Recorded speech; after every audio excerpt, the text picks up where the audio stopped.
മൂന്നാറിൽ വീണ്ടും LDF സ്ഥാനാർത്ഥിയുടെ പരാതി.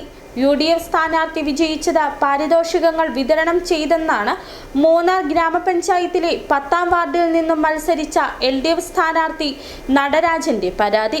തെളിവുകൾ സഹിതം ഇലക്ഷൻ കമ്മീഷന് പരാതി നൽകുമെന്നും നടരാജൻ പ്രതികരിച്ചു.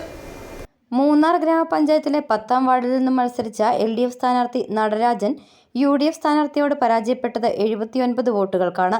തെരഞ്ഞെടുപ്പ് ഫലപ്രഖ്യാപനവും കഴിഞ്ഞ് ഭരണസമിതി സത്യപ്രതിജ്ഞ ചെയ്തതിന് പിന്നാലെയാണ് നടരാജൻ UDF സ്ഥാനാർത്ഥിക്കെതിരെ പരാതിയുമായി രംഗത്തെത്തിയിരിക്കുന്നത്. UDF സ്ഥാനാർത്ഥി വാർഡിലെ വോട്ടർമാർക്ക് പാരിതോഷികങ്ങൾ വിതരണം ചെയ്ത് വോട്ടർമാരെ സ്വാധീനിച്ചെന്നും ഇതാണ് തന്റെ പരാജയത്തിന് കാരണമെന്നുമാണ് നടരാജന്റെ ആരോപണം. ഇത് സംബന്ധിച്ച് തന്റെ പക്കൽ തെളിവുണ്ടെന്നും ഇലക്ഷൻ കമ്മീഷന് പരാതി നൽകുമെന്നും നടരാജൻ വ്യക്തമാക്കി.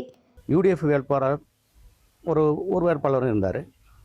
நாங்கள் ரெண்டோரும் போட்டியில் கடுமையாக இருந்ததுனால மக்கள் என் பக்கம் திரும்பி நடராஜன் ஜெயிப்பார் என்ற இதில் இருக்கும்போது குறுக்கு வழியில் UDF வேட்பாளரும் UDF ஆதரவாளர்களும் தொண்டர்களும் காங்கிரஸ் பார்ட்டியும் சேர்ந்து 2 பட்டு சாரி, ஒரு வேட்டி, ஒரு ஷர்ட்டும் கொடுத்து மக்களை திசை திருப்பி வேண்டாம், மக்கள் வேண்டாம் என்று கூறிய போதும் வலுக்கட்டாயமாக மக்களிடம் போய் எத்திச்சு இதை இந்த கீழ்த்தரமான செயலை செஞ்சுருக்காங்க.